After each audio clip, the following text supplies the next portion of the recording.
الحمد للہ رب العالمین، الصلاة والسلام علی سید الانبیاء والمرسلین وعلی آلہ الطیبین الطاہرین واصحابہ الراشدین المہدیین، اما بعد فاعوذ باللہ من الشیطان الرجیم، بسم اللہ الرحمن الرحیم۔ ومن اظلم ممن منع مساجد اللہ ان یذکر فیہا اسمہ وسعی فی خرابہا، صدق اللہ مولانا العظیم۔ اللہم ارنا الحق حقا وارزقنا اتباعہ، وارنا الباطل باطلا وارزقنا اجتنابہ۔ ان اللہ وملائکتہ یصلون علی النبی، یا ایہا الذین آمنوا صلوا علیہ وسلموا تسلیما۔ الصلاة والسلام علیک یا رسول اللہ، آلک واصحابک یا حبیب اللہ۔ الصلاة والسلام علیک یا خطیب الانبیاء والمرسلین، وعلى آلک واصحابک یا رحمة للعالمین۔ زینت محفل محسن اہل سنت، یادگار اسلاف حضرت قبلہ قاضی محمد محمود احمد صاحب نقشبندی مجددی دامت برکاتہم العالیہ، فخر اہل سنت حضرت علامہ مولانا حافظ نصر اللہ صاحب زیدہ مجدہ، شمس القراء استاذ الحفاظ حضرت مولانا قاری محمد شفیق صاحب، زینت السادات پیر سید احسن گیلانی صاحب، قرۃ عیون الصلحاء پیر سید آصف شاہ صاحب، عاشق رسالت مآب الحاج محمد اقبال گھومل صاحب، انتہائی قابل احترام برادران اسلام، حاضرین و سامعین، اللہ تعالیٰ جس پہ اپنا کرم کرنا چاہتا ہے اسے قرآن سمجھنے کی توفیق عطا فرما دیتا ہے۔ امام الانبیاء صلی اللہ علیہ وآلہ وسلم کا فرمان ذیشان ہے، من یرد اللہ بہ خیرا یفقہہ فی الدین، اللہ جس سے بہتری کا ارادہ فرماتا ہے اسے دین کی سمجھ عطا فرما دیتا ہے۔ اللہ تعالیٰ نے ہم پر بے پناہ احسانات فرمائے، اشرف المخلوقات انسان بنایا، پھر امام الانبیاء صلی اللہ علیہ وآلہ وسلم کا امتی بنایا، جہاں اس نے اور بہت سارے احسانات فرمائے، گناہوں کے باوجود ہم اس زمین پہ چل پھر رہے ہیں، ہماری غفلتوں کے باوجود وہ ہمارے اوپر کرم فرما رہا ہے۔ اس نے ہمیں اس درس قرآن میں بیٹھنے، قرآن سننے کی توفیق عطا فرمائی، جہاں اس نے اس دنیا کے اندر ہمارے اوپر اتنے کرم کیے ہیں، امید ہے کہ انشاءاللہ آخرت میں بھی کرم ہی فرمائے گا۔ ہمارے ساتھ اس کا جو معاملہ ہے اس سے لگتا یہی ہے کہ انشاءاللہ آخرت میں بھی خیر ہے۔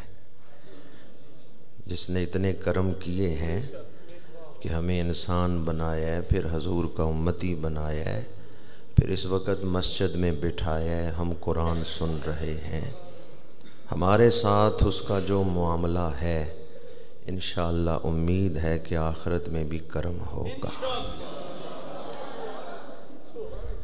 درس قرآن مجید کے تسلسل کو پیش نظر رکھتے ہوئے پچھلے درس میں بھی میں نے یہ آیہ مبارکہ تلاوت کی، اور آج جب میں ابھی حاضر ہو رہا تھا تو مجھے جناب محترم قاری شفیق صاحب نے فرمایا کہ چونکہ محرم شریف ہے امام عالی مقام کے حوالے سے درس قرآن میں بیان ہو، تو وہ آیت جو میں نے پچھلے درس میں پڑھی اسی کا کچھ حصہ تلاوت کیا ہے۔ اس آیہ مبارکہ میں اس شخص کو سب سے بڑا ظالم قرار دیا گیا ہے جو مسجدوں کو ویران کرتا ہے، جو مسجدوں کی بربادی کا باعث بنتا ہے، جو مسجدوں کو ویران کرنے کا باعث بنے، وہ سب سے بڑا ظالم ہے۔ یزیدیت مسجدوں کو ویران کرنے کا نام ہے اور حسینیت مسجدوں کو آباد کرنے کا نام ہے۔ یزیدی دور میں جس ڈگر پہ، جس نہج پہ، جس راستے پہ نظام حکومت چلا تھا، اگر واقعہ کربلا پیش نہ آتا اور یزیدی نظام حکومت اسی ڈگر پہ چلتا رہتا تو نظریہ اسلام ہی مسخ کر دیا جاتا، مسجدیں ویران کر دی جاتی۔ امام عالی مقام نے اپنی قربانی پیش کر کے نظریہ دین کو بچا لیا۔ امام عالی مقام ہم سب کے محسن ہیں۔ اگر ہم قیامت تک ہر روز امام عالی مقام کو ایصال ثواب کرتے رہیں پھر بھی آپ کے احسانات کا حق نہیں ادا کر سکتے۔ اعلیٰ حضرت نے اسی لیے لکھا، کیا بات رضا اس چمنستان کرم کی، زہرا ہے کلی جس میں حسین اور حسن پھول۔ اعلیٰ حضرت نے شاعری برائے شاعری نہیں کی، بلکہ آپ کا ہر شعر یا قرآن کی کسی آیت کا ترجمہ ہے یا حدیث پاک کا ترجمہ ہے۔ یہ حدیث کا ترجمہ ہے جو آپ نے حسنین کریمین کو پھول لکھا، یہ ترجمہ ہے حدیث کا۔ حضور نے ارشاد فرمایا، ہما ریحانتا یمن الدنیا، حسن اور حسین میرے پھول ہیں۔ کس کے پھول ہیں؟ کوئی گلاب کا پھول، کوئی چنبیلی کا پھول، کوئی موتیے کا پھول، حسنین کس کے پھول ہیں؟ پھول کے اندر جو کچھ ہوتا ہے وہ تنے سے ہی آتا ہے۔ پھول تنے کے اندر چھپی ہوئی چیزوں کو ظاہر کرتا ہے۔ اعلیٰ حضرت نے لکھا، کیا بات رضا اس چمنستان کرم کی، زہرا ہے کلی جس میں حسین اور حسن۔ یہ کب لکھا جاتا ہے کیا بات؟ یہ لفظ کب بولا جاتا ہے کیا بات؟ جب بات بڑی ہو علم تھوڑا ہو، جب بات بڑی ہو منہ چھوٹا ہو، اور جب بات کرنے کا حق نہ ادا ہو سکتا ہو تو عاجزی کرتے ہوئے انسان کہتا ہے اب میں بات تو کر نہیں سکتا، تو یہی کہتا ہوں کیا بات۔ کون کہہ رہے ہیں کیا بات؟ مفسر قرآن، مرجع العلماء، بحر العلوم، ملک سخن کے تاجدار اعلیٰ حضرت ہاتھ جوڑ کے کہتے ہیں میرا علم تھوڑا ہے، حسنین کی شان بڑی، اس لیے میں عاجزی کرتے ہوئے یہی کہتا ہوں کیا بات رضا۔ آپ لوگوں کا کیا خیال ہے؟ حسنین کریمین کا چہرہ ذہن میں آئے تو کہنا نہیں چاہیے کیا بات۔ یا اللہ جو آج یہ لفظ کہے، درس قرآن سے فارغ ہو، عشاء پڑھے، گھر جا کے سوئے، آج رات ہی اسے زیارت کروا دے حسنین کریمین کی، تاکہ وہ اٹھے تو یہ کہتے ہوئے اٹھے کیا بات ہے۔ حسنین کریمین کی، اولاد رسول کی، خون رسول کی، حسن حسین کی، استقامت حسین کی، شہادت حسین کی، کردار حسین کی، سیرت حسین کی، اور نیزے پر ہونے والی تلاوت حسین کی، اور نیزے خنجر کے نیچے ہونے والے سجدہ حسین کی۔ کیا بات رضا اس چمنستان کرم کی۔ میں اور آپ حضور کی سنتیں اپنا کے اپنے اعمال پہ حضور کی سنتوں کا رنگ چڑھا سکتے ہیں۔ ہم حضور کی سنتیں اپنا کے اپنے اعمال کو سنت رسول کے رنگ میں رنگ سکتے ہیں، لیکن کیا ہم اپنے جسم کے اعضاء کو حضور کا ہم شکل بنا سکتے ہیں؟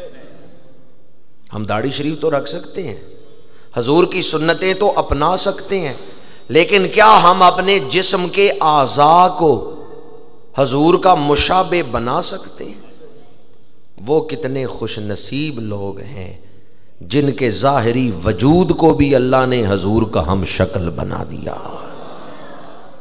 سر سے لے کے سینے تک امام حسن حضور کے مشابہ، اور سینے سے لے کے قدمین تک امام حسین حضور کے مشابہ۔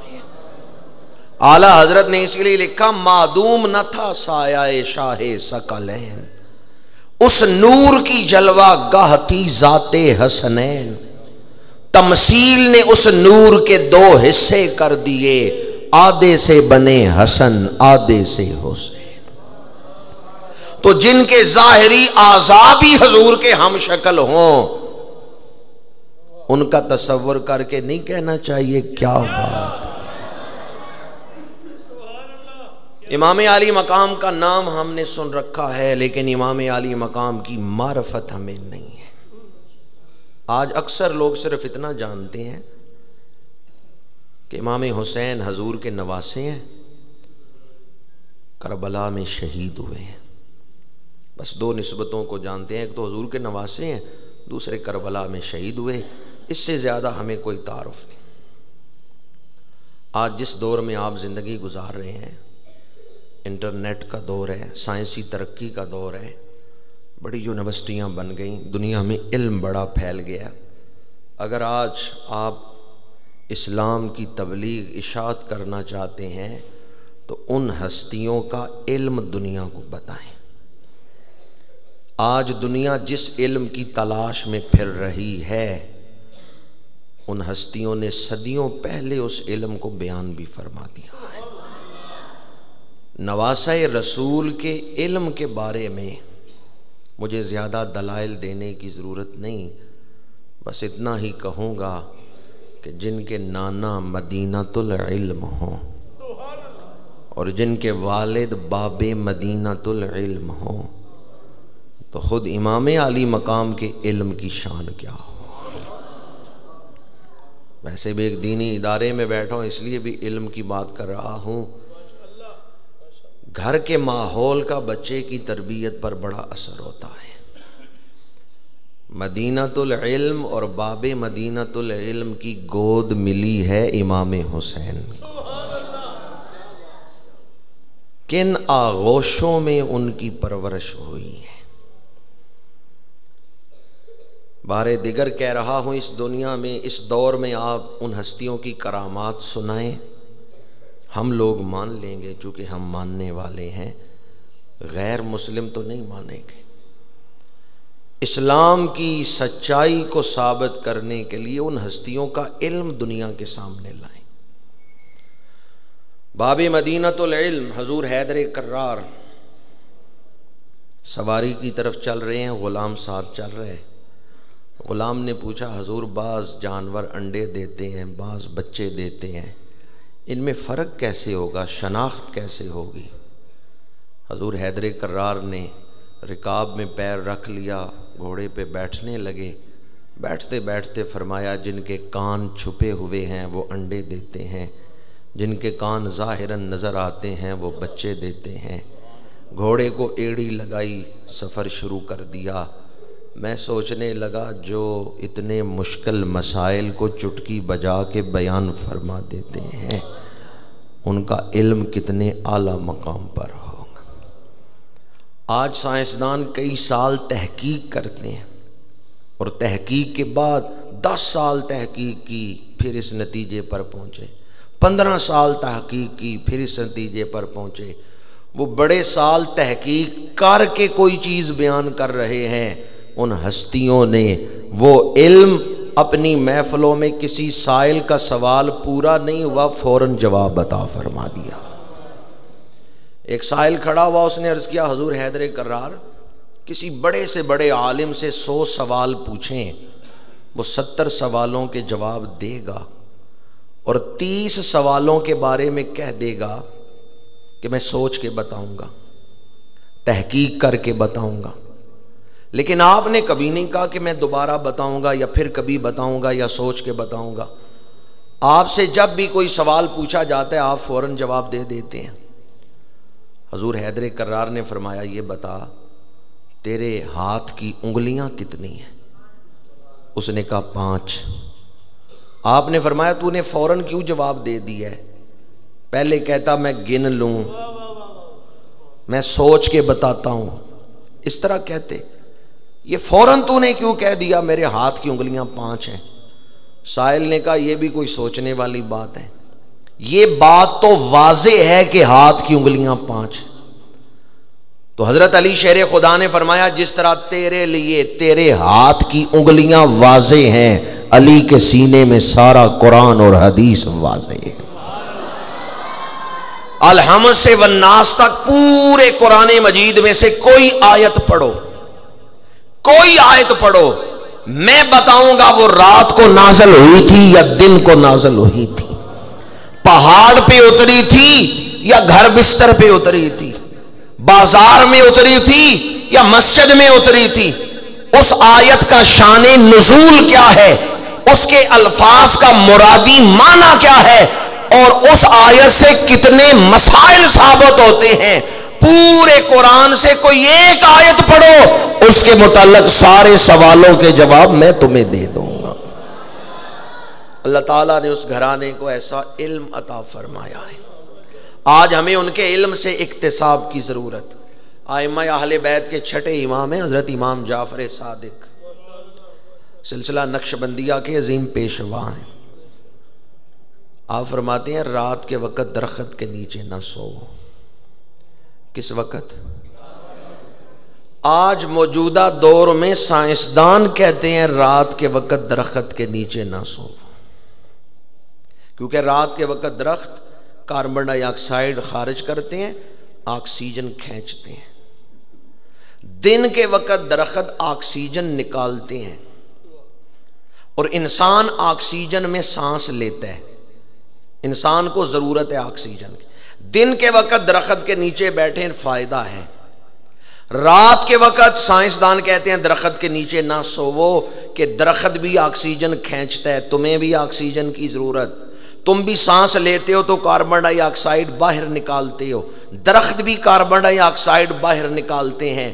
سائنسدان کہتے ہیں درخت کے نیچے رات کے وقت سوو گے ممکن ہے سانس کی بیماری لگ جائے۔ یہ ہوا کے نام رکھ کے آکسیجن، کاربن ڈائی آکسائڈ، یہ نصیحتیں آج سائنسدان کر رہے ہیں۔ امام جعفر صادق صدیوں پہلے یہ علم عطا فرما گئے ہیں۔ جن کے بچوں کا یہ علم ہے، جن کے گھر، یہ کون ہے امام جعفر صادق؟ حضرت امام علی مقام سرکار سید الشہداء امام علی مقام امام حسین کے پڑ پوتے ہیں۔ بیٹے ہیں زین العابدین اور پوتے کون ہیں؟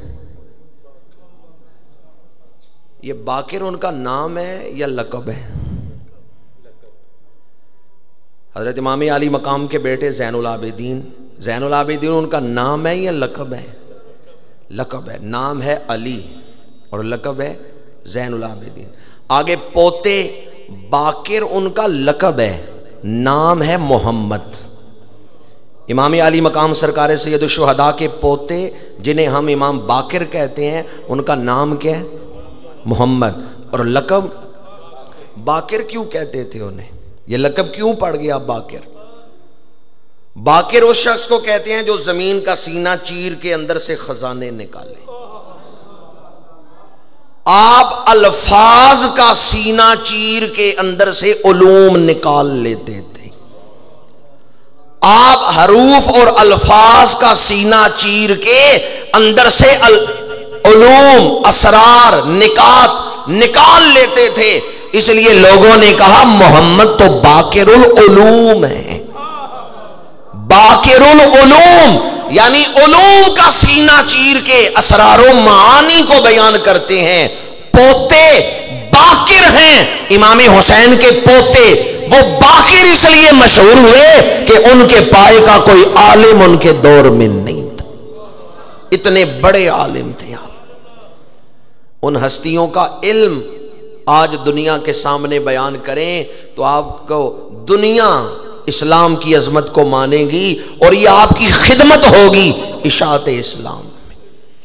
اس دور میں جو انسانی ذہن کی ضرورت ہے کہ دلیل سے حق کو ثابت کیا جائے، تو ہمارا فرض ہے ہم ان ہستیوں کا علم دنیا کے سامنے پیش کریں۔ علم کے بعد دوسری چیز اخلاق۔ جس طرح نواسہ رسول کا علم بڑا اعلیٰ تھا، امام علی مقام کا اخلاق بھی بڑا اعلیٰ۔ حضرت اسامہ بن زید کی عیادت کے لیے آپ گئے، محلے میں یا رشتہ داروں میں کوئی بیمار ہو تو اس کی عیادت کے لیے جائیں، ایک قدم پر 1 سال کی نفلی عبادت کا ثواب ملتا ہے۔ یہ حدیث پاک ہے۔ کسی مریض کی عیادت کے لیے جائیں، 1 قدم پر 1 سال کی نفلی عبادت کا ثواب۔ حضرت اسامہ بن زید کی عیادت کے لیے امام آئے، بیٹھے، دیکھا اسامہ بن زید بڑے پریشان ہیں۔ پوچھا اسامہ بن زید صحابی رسول کیوں پریشان ہو؟ انہوں نے جواب دیا میں مقروض ہوں، بیمار ہوں، ڈرتا ہوں کہیں اس حالت میں موت نہ آ جائے۔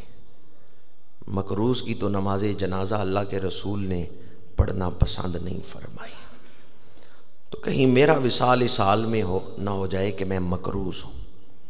نواسہ رسول نے دوسرے ہی لمحے فرمایا اسامہ اپنے دل سے غم نکال دو، خوش ہو جاؤ، آپ کا جتنا قرض ہے وہ میں اپنے ذمے لیتا ہوں، میں آپ کا قرض ادا کروں گا۔ یہ گھرانہ سخیوں کا گھرانہ ہے، اخلاق انتہائی بلند۔ ایک دیہاتی شخص آیا امام علی مقام کے ہاں، مہمان ہوا، آپ نے غلاموں سے کہا دسترخوان بچھاؤ، اس کے لیے کھانا لاؤ۔ غلام کھانا لاتے ہیں، آپ اپنے ہاتھ سے دسترخوان پہ رکھتے ہیں۔ وہ جو دیہاتی تھا، پینڈو شخص تھا، ذرا سخت لہجے میں، ترش لہجے میں بولتا ہے۔ امام نرمی سے جواب دیتے ہیں۔ جو غلام خدمت کر رہے تھے ان کا جی چاہتا تھا اس دیہاتی کو روکیں، اس کا منہ بند کریں، پر امام علی مقام کے ادب سے وہ خاموش تھے۔ اس دیہاتی کو امام نے کھانا کھلایا، کچھ تحائف دیے، وہ چلا گیا۔ امام علی مقام سے غلاموں نے پوچھا حضرت وہ مہمان تو بڑے سخت لہجے میں بولتا تھا، آپ نرمی سے کیوں جواب دے رہے تھے؟ امام علی مقام نے فرمایا وہ دیہاتی تھا، جاہل تھا، میں نواسہ رسول ہوں۔ جو بولتے ہوئے نسبت رسول کا خیال رکھتے ہیں وہ قدم اٹھاتے ہوئے نسبت رسول کا کتنا خیال رکھتے ہوں۔ جو زبان سے لفظ نکالتے ہوئے اس بات کا خیال رکھتے ہیں کہ میں نواسہ رسول ہوں، کوئی نسبت رسول کے منافی میری زبان سے لفظ نہ نکلے، وہ قدم اٹھاتے ہوئے نسبت رسول کا کتنا خیال رکھتے ہوں۔ اخلاق میں امام علی مقام کا درجہ انتہائی بلند تھا۔ بس ایک ہی جملہ اس حوالے سے کہوں گا، اسوہ رسول دیکھیں یا سیرت حسین دیکھیں، حسن ایک ہی نظر آتا ہے۔ حضور کی حدیث مبارکہ ہے قیامت کے دن، آج اخلاق کے حوالے سے ہمیں اس حدیث پاک کو بڑا یاد رکھنا چاہیے۔ حضور نے فرمایا قیامت کے دن میرے سب سے زیادہ قریب وہ ہوگا جس کے اخلاق سب سے اچھے ہیں۔ کون حضور کے زیادہ قریب ہوگا؟ کیا اچھا ہے؟ کپڑے اچھے یا کوٹھی اچھی ہے یا اس کی گاڑی جو ہے وہ 2 کروڑ کی ہے؟ آج ہم کس چیز کے پیچھے دوڑ رہے ہیں؟ ہم تو ان چیزوں کے پیچھے دوڑ رہے ہیں جو ظاہر سے تعلق رکھتی ہیں، اور اندر کا انسان وہ تو فاقے میں ہے، وہ تو تشنگی میں ہے، وہ تو بے بسی میں ہے جو اندر کا انسان ہے، اور ظاہر کو ہی ہم نے سب کچھ سمجھ لیا، کپڑے اچھے ہوں، رہائش اچھی ہو، گاڑی اچھی ہو، بس۔ حضور نے فرمایا قیامت کے دن میرے سب سے زیادہ قریب وہ ہوگا جس کے اخلاق سب سے اچھے ہیں۔ اور دوسری حدیث مبارکہ میں فرمایا ان اول الناس بی یوم القیامت اکثرہم علی صلاۃً، قیامت کے دن میرے سب سے زیادہ قریب وہ ہوگا جو مجھ پہ زیادہ درود پڑھنے والا ہوگا۔ کیا کرنے والا ہوگا؟ اب یہ 2 حدیثیں ہیں، ایک حدیث میں ہے جس کے اخلاق اچھے وہ میرے قریب، دوسری حدیث میں ہے جو زیادہ درود پڑھے وہ میرے قریب۔ آئیں شارحین حدیث سے پوچھیں ان 2 حدیثوں میں سے لینا کس کو ہے، چھوڑنا کس کو ہے؟ کون حضور کے قریب ہوگا، اچھے اخلاق والا یا زیادہ درود پڑھنے والا؟ ان دونوں میں ترجیح کس حدیث کو دی جائے گی، کس حدیث کو لینا ہے اور کس کو چھوڑنا ہے؟ شارحین حدیث کہتے ہیں ان دونوں میں تضاد نہیں، ان میں سے کسی کو بھی نہیں چھوڑنا، ان دونوں حدیثوں میں مطابقت ہے۔ اور مطابقت کیا ہے کہ جب کوئی حضور پہ درود پڑھتا ہے میرے آقا اس کے دل پر نگاہ فرماتے ہیں، اس کے اخلاق سنورنا شروع ہو جاتے ہیں۔ اب جیسے جیسے وہ درود پڑھتا جائے گا ویسے ویسے اس کے اخلاق سنورتے جائیں گے۔ ایک حدیث میں تو خبر دی کہ جس کا یہ وظیفہ ہے کہ مجھ پہ درود پڑھے وہ میرے قریب ہوگا، اور دوسری حدیث میں درود کی فضیلت بیان کر دی، درود کی برکت اور اجر کو بیان کر دیا کہ جو زیادہ درود پڑھنے والا ہے وہی زیادہ اچھے اخلاق والا ہے۔ جو درود پڑھے گا اس کے دل میں ایک واعظ پیدا ہو جائے گا، جو درود پڑھے گا اس کے اندر ایک احساس پیدا ہوگا کہ میرے اندر فلاں خامی ہے میں دور کروں۔ جیسے جیسے درود پڑھتا جائے گا ویسے ویسے اخلاق۔ اصول ہے قرآن مجید کا، حل جزاء الاحسان الا الاحسان، نیکی کا بدلہ، چند لوگ ہی بولے ہیں، باقی نیکی کرنے والے کے ساتھ کیا کرتے ہیں؟ چند نے تو کہا نیکی کا بدلہ نیکی، تو جو نہیں بولے وہ نیکی کرنے والے کے ساتھ کیا کرتے ہیں؟ نیکی کا بدلہ۔ اب ذرا دل پہ ہاتھ رکھ کے فیصلہ کریں، امتی تو درود کے پھول بھیجے حضور کی بارگاہ میں، امتی تو درود کا تحفہ بھیجے حضور کی بارگاہ میں، حضور بھی تو جواباً اسے کچھ عطا فرمائیں گے۔ وہ پیغمبر جو طائف کے بازار میں پتھر پھینکنے والوں کو ہدایت کی دعا دیتے ہیں وہ درود پڑھنے والوں کو کیا کچھ عطا کرتے ہوں گے۔ امتی ادھر درود پڑھتا ہے، ادھر میرے آقا اس کے سینے کی طرف نگاہ فرما کے دل کے میل نکالتے ہیں۔ جس طرف اٹھ گئی دم میں دم آ گیا، اس نگاہ عنایت پہ، اس نگاہ عنایت پہ فرمایا قیامت کے دن میرے زیادہ قریب وہ ہوگا جس کے اخلاق زیادہ اچھے، پھر فرمایا میرے زیادہ قریب وہ ہوگا جو مجھ پہ درود پڑھنے والا۔ بس ثابت یہ ہوا جو جتنا درود پڑھتا جائے گا اتنے ہی زیادہ اس کے اخلاق سنورتے جائیں گے۔ ایک دفعہ ہم مل کے درود نہ پڑھ لیں، الصلاۃ والسلام علیکہ یا رسول اللہ۔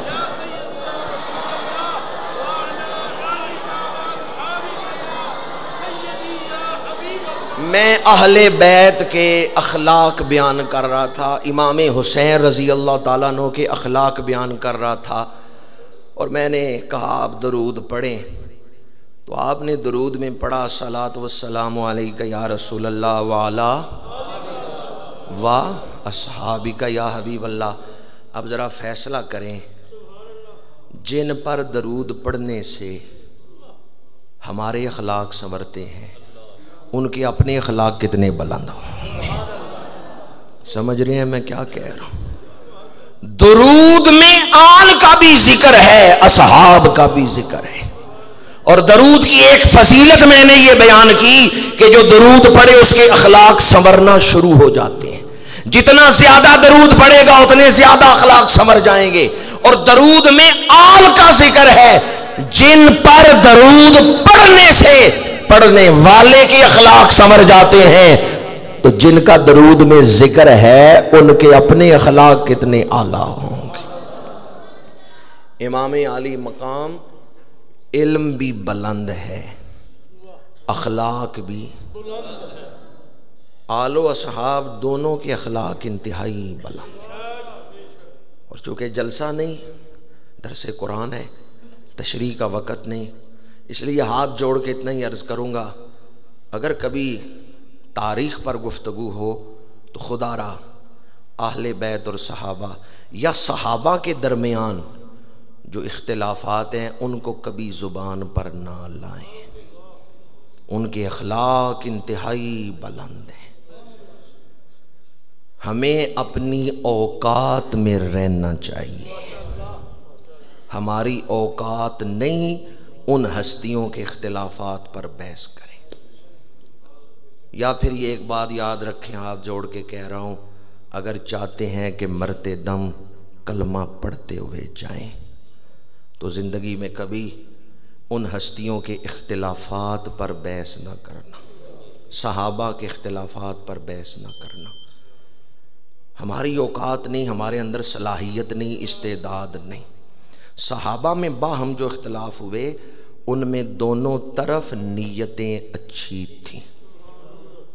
اہل بیت کا ادب ہمارے اوپر واجب ہے، صحابہ کا ادب ہمارے اوپر، اور وہ لوگ جنہوں نے میدان کربلا میں نواسہ رسول کے خلاف تلوار چلائی ان پر ہم لعنت بھیجتے ہیں، ان پر لعنت ہے اللہ کی۔ لیکن اہل بیت اور صحابہ ان دونوں کا ادب ہمارے اوپر لازم ہے، واجب ہے۔ علم اور اخلاق دو چیزیں میں نے آپ کے سامنے بیان کی۔ اخلاق کا ایک پہلو ہے بہادری، شجاعت۔ اگر کوئی شخص بہادر نہ ہو، بزدل ہو، تو بزدل آدمی کے لیے تو اپنا ایمان بچانا بھی مشکل ہو جاتا ہے۔ مومن کون ہے؟ مومن میں جہاں اور صفات ہیں ایمان کی وجہ سے، وہاں ایمان جس دل میں کامل ایمان ہوتا ہے اس دل میں بہادری ہوتی ہے۔ قہاری و غفاری و قدوسی و جبروت، یہ چار عناصر ہوں تو بنتا ہے۔ جس سے جگر لالا میں ٹھنڈک ہو وہ شبنم، دریاؤں کے دل جس سے دہل جائیں وہ طوفان، دریاؤں کے دل جس سے دہل جائیں وہ طوفان۔ ابن ابی الحدید معتزلی نے تاریخ میں لکھا ہے کہ کئی بادشاہوں نے اپنی تلواروں پر حضرت علی شیر خدا کا نام لکھوایا تھا۔ کہاں لکھوایا ہے نام؟ وہ تلواریں لے کے میدان میں اترتے تھے کہ حضرت علی کے نام کی برکت سے ہمیں بہادری ملے گی۔ وہ حضرت علی کے نام سے برکت حاصل کرتے کہ وہ تلواریں لے کے میدان میں اترتے جن پر حضرت علی کا نام لکھا ہوا تھا۔ اور آج ہمارے ملک میں بھی بہادری کا بہت بڑا نشان جو فوجیوں کو دیا جاتا ہے، نشان حیدر۔ نشان حیدر، اس سے بھی پتہ چلتا ہے حضرت علی کے نام میں ایک بہادری موجود ہے۔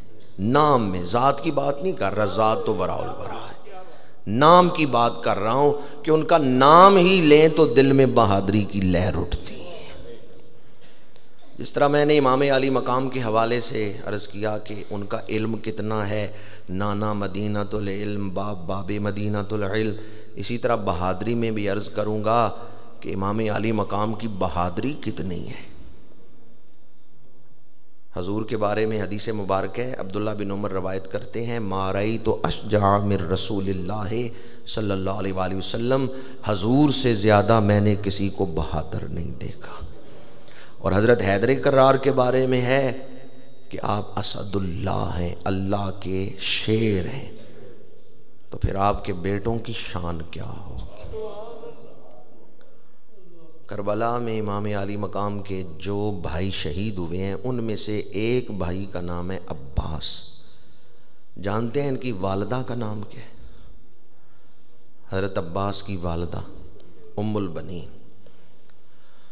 ام البنین سے نکاح کے وقت حضرت علی شیر خدا نے فرمایا تھا کہ ماں بہادر ہوگی تو بیٹا بھی بہادر ہوگا۔ ام البنین کا تعلق قبیلہ بنو کلاب سے تھا۔ بعض لوگ قبیلہ بنو کلب سے تعلق بیان کرتے ہیں، حالانکہ ان کا تعلق قبیلہ بنو کلب سے نہیں، قبیلہ بنو کلاب سے تھا۔ اور ان کا جو دادا تھا عامر، وہ عرب کا بہادر ترین شخص تھا، اس کی بہادری بڑی ضرب المثل تھی۔ عامر کی پوتی سے ام البنین سے حضرت علی رضی اللہ تعالیٰ عنہ نے رشتہ اس لیے پسند فرمایا، نکاح کے موقع پہ آپ نے فرمایا تھا ماں بہادر ہوگی تو بیٹا بھی بہادر ہوگا۔ 12-13 سال عمر تھی حضرت عباس کی۔ ایک جنگ میں حضرت علی کے ساتھ یہ شامل ہیں، تو شام کے وقت شیر خدا نے فرمایا کل میں اپنے بیٹے حسین کو لشکر دے کے بھیجوں گا۔ دوسرے دن فجر کے بعد شیر خدا نے فرمایا کہاں ہیں حسین؟ تو حضرت عباس حاضر ہوئے۔ عرض کیا حضور آپ جناب حسین کو کیوں بلا رہے ہیں؟ فرمایا میں نے لشکر دے کے اسے بھیجنا ہے۔ عباس عرض کرتے ہیں پہلے مجھے یہ بتائیں ہاتھ کے ہوتے ہوئے آنکھ زخمی ہو سکتی ہے؟ حضور حیدر کرار نے فرمایا نہیں، ہاتھ بچا لیتا ہے آنکھ کو، یا تو ہاتھ آنکھ پہ آ جائے گا یا جدھر سے زخم آنے لگے اس چیز کو روک لے گا۔ جب آپ نے فرمایا ہاتھ آنکھ کو بچا لیتا ہے تو حضرت عباس نے عرض کیا اگر ہاتھ کے ہوتے ہوئے آنکھ زخمی نہیں ہو سکتی تو عباس کے ہوتے ہوئے حسین کیسے زخمی ہو سکتی ہے؟ پہلے مجھے میدان میں بھیجیں۔ اس موقع پر حضرت علی شیر خدا نے فرمایا لوگوں یاد کرو میں نے اس کی والدہ سے نکاح کے وقت کیا کہا تھا کہ ماں بہادر ہوگی تو بیٹا بھی، ماں بہادر ہوگی تو بیٹا بھی بہادر ہوگا۔ حضرت عباس شہنشاہ وفا، عباس جیسا اور کوئی شیر نہیں ہے کہ عباس کے تو نام میں بھی زیر نہیں۔ میں نے جب یہ روایت پڑھی کہ حضرت عباس نے عرض کیا حضور حیدر کرار سے ہاتھ کے ہوتے ہوئے آنکھ زخمی نہیں ہو سکتی، میرے ہوتے ہوئے حسین کیسے زخمی ہو سکتے ہیں، تو میں سوچنے لگا جس کی ماں ام البنین ہے وہ تو بڑے بہادر ہیں، جن کی ماں ہی بنت رسول ہے وہ کتنے بہادر ہوں۔ ماں ام البنین ہو تو بیٹا عباس بڑا بہادر ہے، اور اگر ماں بنت رسول ہو تو پھر امام علی مقام کی بہادری کا عالم کیا ہوگا۔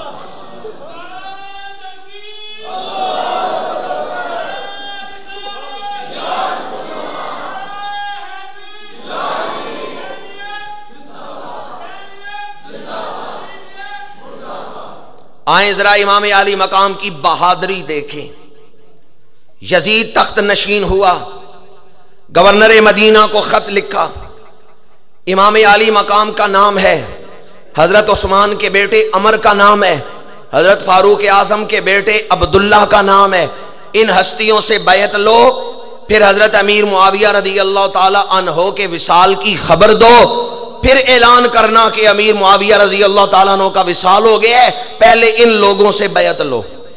گورنر مدینہ نے امام علی مقام کو 26 رجب گورنر ہاؤس بلایا، رات عشاء کے بعد آپ تشریف لے گئے، گورنر مدینہ نے خط پڑھ کے سنایا، بیعت کا مطالبہ کیا۔ امام عالی مقام نے فرمایا میرے جیسا شخص یزید کی بیعت نہیں کر سکتا۔ آپ میں سے کوئی آدمی دودھ پینے لگے اور دیکھیں پیالے میں چھپکلی مری ہوئی ہے تو اس پیالے کو منہ لگا لیں گے؟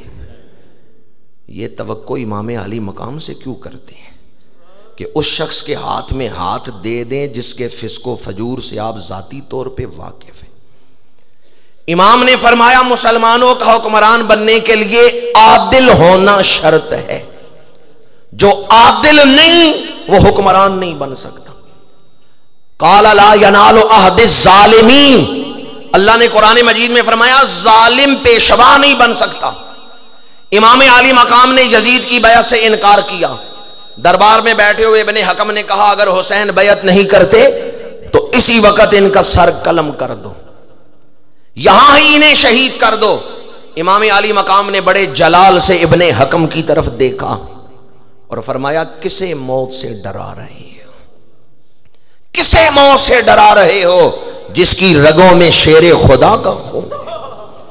میں وہ نہیں جو ڈر کے باطل کے آگے سر جھکا لوں، جو فیصلہ یہاں سنا رہا ہوں وہی فیصلہ نیزے کی نوک پہ چڑھ کے بھی سناؤں گا۔ امام نے فرمایا وَإِن كَانَتِ الْأَبْدَانُ لِلْمَوْتِ أُنْشِئَتْ فَقَتْلُ امْرِئٍ بِالسَّيْفِ فِي اللَّهِ أَفْضَلُ۔ جب جسموں کے مقدر میں بوسیدہ ہونا لکھ دیا گیا ہے، جب جسموں نے موت کے دروازے سے گزرنا ہے، فَقَتْلُ امْرِئٍ بِالسَّيْفِ فِي اللَّهِ أَفْضَلُ، تو کیوں نہ ہم اپنی مرضی سے اپنی جانیں اللہ کے راستے میں قربان کر دیں۔ پنجابی میں اس کا ترجمہ کرتا ہوں کہ ہم لوگ اکثر پنجابی میں کہتے ہیں مرنا تیونجوی ہے کیوں نہ شریکاں دے سرے چڑھ کے مرو۔ میں اس کا ترجمہ کرتا ہوں مرنا تیونجوی ہے کیوں نہ حبیباں دے قدمی لگ کے مرو۔ مرنا تیونجوی ہے کیوں نہ حبیباں دے قدمی میں سو جاؤں یا مصطفیٰ کہتے کہتے کھلے آنکھ سلے۔ امام عالی مقام نے فرمایا مجھے موت سے نہ ڈراؤ۔ امام نے خطبہ دیا اور آپ یہ نہ دیکھیں ڈاکیا کون ہے، یہ دیکھیں چٹھی کس کی پڑھ رہا ہے۔ امام نے فرمایا بعض لوگ مجھے موت سے ڈراتے ہیں، اللہ اکبر ما شاء اللہ لا قوت الا باللہ وصلی اللہ علی رسولہ حتی الموت علی ہلد آدم محت القلادۃ علی جید الفتات۔ جس طرح عورت کی گردن میں سونے کا ہار بڑا سونا لگتا ہے، مجاہد کی گردن پہ تلوار کا زخم بڑا سونا لگتا ہے۔ جو شہادت کو زیور قرار دے رہے ہیں کیا وہ موت سے ڈرنے والے؟ آئین جواں مرداں حق گوئی و بے باکی، اللہ کے شیروں کو آتی نہیں روبائی۔ بیعت سے انکار کر کے آپ گھر تشریف لے آئے، مشورہ ہوا، فیصلہ ہوا، آج رات ہی مدینہ منورہ سے ہجرت کر چلے مکہ المکرمہ کی طرف۔ 4 مہینے آپ مکے میں رہے۔ مدینہ منورہ سے نکلتے ہوئے حضور کے روضے کے سامنے کھڑے ہو کے عرض کرتے ہیں میں چلا ہوں تیرے نام پہ مرنے کے لیے، اور میں بنا ہوں اسی کام کے کرنے کے لیے۔ 4 مہینے مکے میں رہے، شعبان، شوال، ذیقعد، ذی الحج، 5واں مہینہ آیا، شعبان، رمضان، شوال، ذیقعد، یہ 4 مکے میں رہے۔ ذی الحج کا مہینہ آیا، مکہ چھوڑا اور کوفے کی طرف سفر شروع کیا۔ آج بعض لوگ تاریخ پڑھتے ہیں یا سنتے ہیں تو اپنے ذہن سے تبصرے شروع کر دیتے ہیں، امام اس طرح کر لیتے، امام اس طرح کر لیتے، امام مکے سے کیوں نکلے، امام کوفے کی طرف کیوں گئے۔ تو میں اس سلسلے میں پہلے بھی کہہ چکا ہوں، جلسہ نہیں کہ جزیات بیان کر سکوں، اتنا ہی کہوں گا زمین پہ رینگنے والی چیونٹی کیا جانے جبریل کن بلندیوں پہ رہتا ہے، مادیت میں پھنسا ہوا مسلمان کیا جانے فکر حسینی کی پرواز کتنی بلند ہے۔ اس سفر میں امام نے جو فیصلہ کیا درست فیصلہ کیا، اس سفر میں امام نے جو فیصلہ کیا درست فیصلہ کیا۔ مسجد کی نرم قالینوں پہ بیٹھ کر کربلا کو سنا جا سکتا ہے، سمجھنا بڑا مشکل ہے۔ آپ لوگ تو اپنے گھروں سے اٹھ کے آئے ہیں اور ابھی واپس اپنے گھروں میں چلے جائیں گے۔ وطن میں بیٹھے ہوئے لوگ پردیسیوں کا دکھ کیا جانے۔ امام تو اپنے وطن سے 1000 میل دور تھے۔ پردیس میں دکھ بڑھ جاتا ہے، اور پھر پردیس میں اگر صرف مردوں کا قافلہ ہو،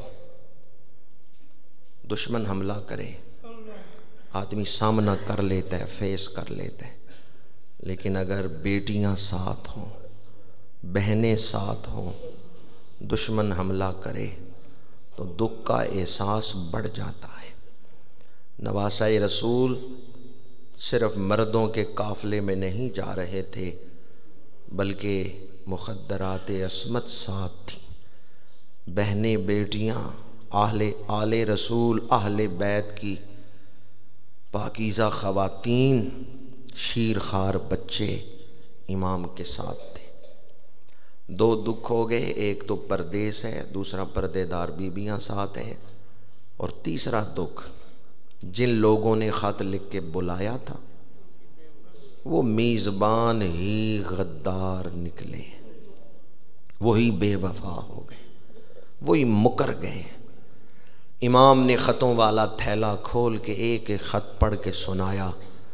ابن ربعی یہ خط تو نے لکھا، طارق بن شیس یہ خط تو نے لکھا، محکم بن طفیل یہ خط تو نے لکھا۔ خطوں میں تو قسمیں اٹھا کے اپنی وفا کا یقین دلاتے تھے، اور میں آ گیا تو تم میری جان کے دشمن، میرے خون کے پیاسے بن کے کھڑے ہو۔ اس وقت ان یزیدیوں نے کہا حسین ہم نے خط نہیں لکھے۔ معاذ اللہ انہوں نے امام علی مقام کی طرف جھوٹ کی نسبت کی۔ ان کا یہ خط آپ نے خود لکھے ہیں اور ہماری طرف منسوب کیے، ہم نے خط نہیں لکھے۔ امام علی مقام نے فرمایا میں نواسہ رسول ہوں اور میری زندگی میں ایک جھوٹ بھی نہیں ہے، یہ خط تم نہیں لکھے۔ درس قرآن میں بیٹھنے والوں ذرا فیصلہ تو کرو، جو بچہ دنیا میں آئے ماں کا دودھ بعد میں پیے، نبی کی زبان پہلے چوسے۔ ماں کا دودھ بعد میں جزو بدن بنا ہے، لعاب دہن رسول پہلے جسم میں داخل ہوا ہے۔ تو امام کی پاکیزگی کردار کا عالم کیا ہوگا؟ آپ نے فرمایا میری زندگی میں ایک جھوٹ بھی نہیں، یہ خط تم نہیں لکھے، لیکن اب تم مکر گئے ہو۔ تاریخ کی کتابوں میں ہے اتمام حجت کے لیے امام نے یہ بھی فرمایا تاکہ ظاہر ہو جائے ظالم کون ہے، صبر کرنے والا اور شریعت کی حدوں کا خیال رکھنے والا کون ہے۔ امام نے فرمایا اگر تمہیں میرا یہاں آنا پسند نہیں، تم نے مجھے خط لکھ کے نہیں بلایا، اور میرا یہاں آنا تمہیں پسند نہیں، تو میرا راستہ چھوڑ دو، میں واپس مکے چلا جاتا ہوں، میں واپس مکے چلا جاتا ہوں۔ بیعت تو نہ یہاں کرنی تھی نہ مکہ میں کرنی تھی۔ فرمایا پھر میرا راستہ چھوڑ دو، میں مکے چلا جاتا ہوں۔ اس وقت شمر نے جو جواب دیا اسے سن کے پتھروں کے کلیجے بھی پھٹتے ہیں۔ شمر نے کہا نہیں حسین، اب ہم تمہیں یہاں سے کہیں نکلنے نہیں دیں گے، اب تم پھنس چکے ہو، چاروں طرف دشمنوں نے گھیر لیا ہے، فوج کھڑی ہے، اب تم پھنس چکے ہو، اب ہم یہاں سے تمہیں کہیں نکلنے نہیں دیں گے۔ اس وقت امام نے ایک شعر پڑھا، یا دہر اف لک من خلیل کم لک بالاشراق والاصیل انما الامر الی الجلیل کل حی سالک السبیل۔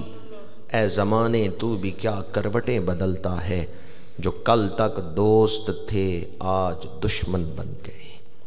اور پھر فرمایا میرے ساتھ بے وفائی کرنے والے کتنا عرصہ جی لیں گے، آخر یہ بھی موت کے دروازے سے گزریں گے، پھر میرا اور ان کا فیصلہ احکم الحاکمین کے دربار میں ہوگا۔ پردیس ہے، عورتیں ساتھ ہیں، بلانے والے مکر گئے ہیں، لیکن امام علی مقام کا صبر، استقامت اور بہادری دیکھیں، 10 محرم 72 لاشیں 10 محرم آپ نے اٹھائی ہیں، لیکن کسی لاش کو اٹھاتے ہوئے زبان پہ شکوہ نہیں آیا، بے صبری کے الفاظ نہیں آئے۔ کربلا میں کتنے لوگ شہید ہوئے ہیں؟ ایک روایت ہے 110، ایک روایت ہے 145، ایک روایت ہے 72، ایک روایت ہے 74۔ چلو جس میں سب سے تھوڑی تعداد ہے نا 72، ہم وہ مانتے ہیں 72 شہید ہوئے۔ ان 72 میں آل رسول کتنے تھے؟ 19۔ قبیلہ بنو ہاشم کے افراد کتنے تھے؟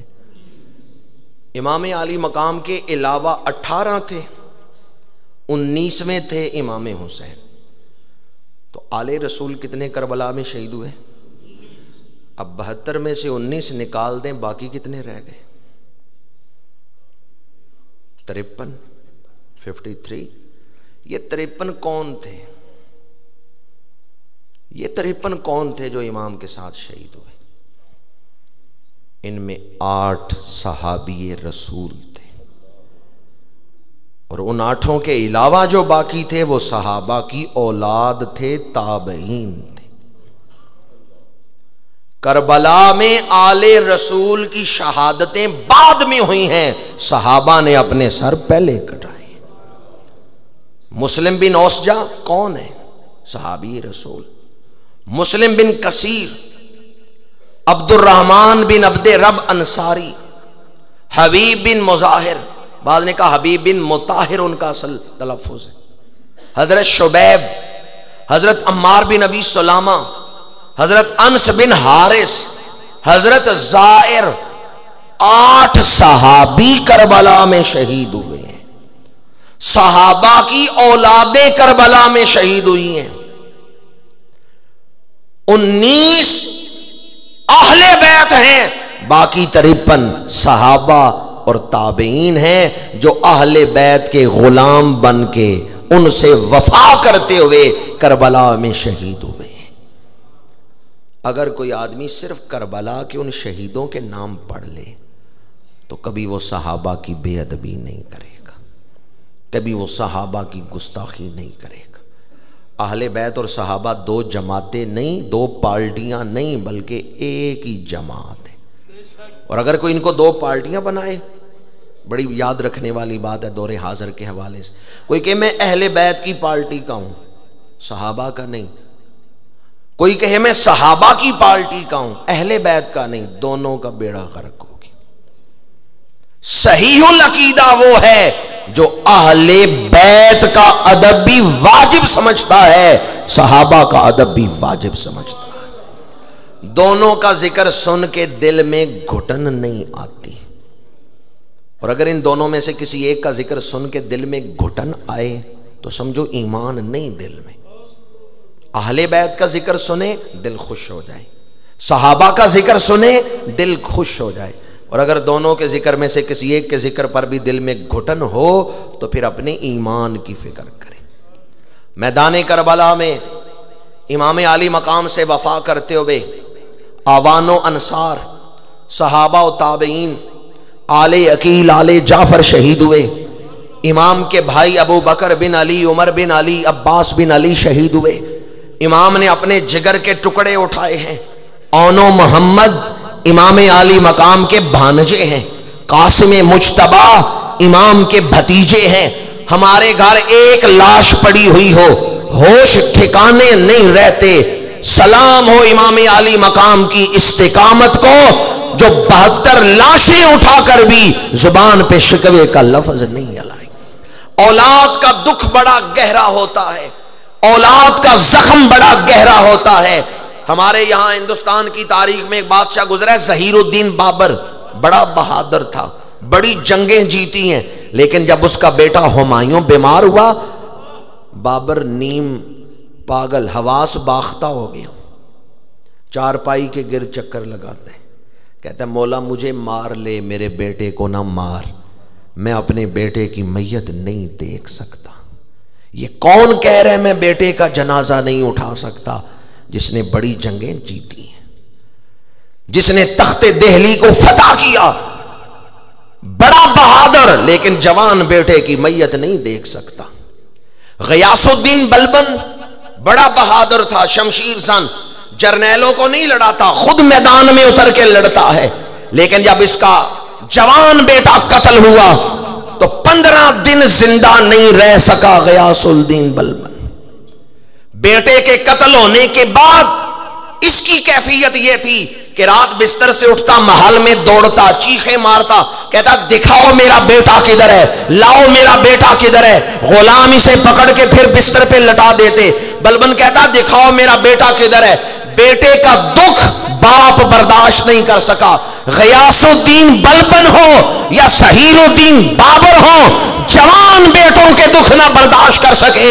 ہزاروں سلام ہو سبط پیغمبر، نواسہ رسول، امام علی مقام پر، جنہوں نے ہم شکل پیغمبر شہزادہ علی اکبر کا لاشا اٹھایا ہے، پر جب جوان بیٹے کا لاشا اٹھایا تو زبان پہ کوئی شکوہ نہیں، عرض کرتے ہیں صبرم بے قضائے تسلیما لامرک انا رادم بما شئتا، میں کون ہوں جو یہ کہوں کیا کیا تو نے، یہ سب تیری امانت تھی، دیا تو نے لیا تو نے۔ پروردگار جس میں تیری رضا ہے اسی کام میں تیرے نبی کے نواسے کا سر جھکا ہوا۔ آج جامعہ لاثانیہ کے مدرسے میں بیٹھے ہوئے تمام حاضرین امام حسین کی عظمت کو سلام پیش کرتے ہیں، امام علی مقام کے صبر کو سلام پیش کرتے ہیں، امام علی مقام کی استقامت کو سلام پیش کرتے ہیں، دین کے ساتھ وفا کو سلام پیش کرتے ہیں، اور عہد کرتے ہیں ہم امام علی مقام کے مشن سے وفا کرتے رہیں گے۔ جس مشن کے لیے امام نے جان دی ہم اس مشن سے بے وفائی۔ اللہ تعالی ہمیں اسی عہد پہ قائم رکھے۔ کی محمد سے وفا تو نے تو ہم تیرے ہیں، یہ جہاں چیز ہے کیا لوح و قلم تیرے ہیں، وما علینا الا البلاغ۔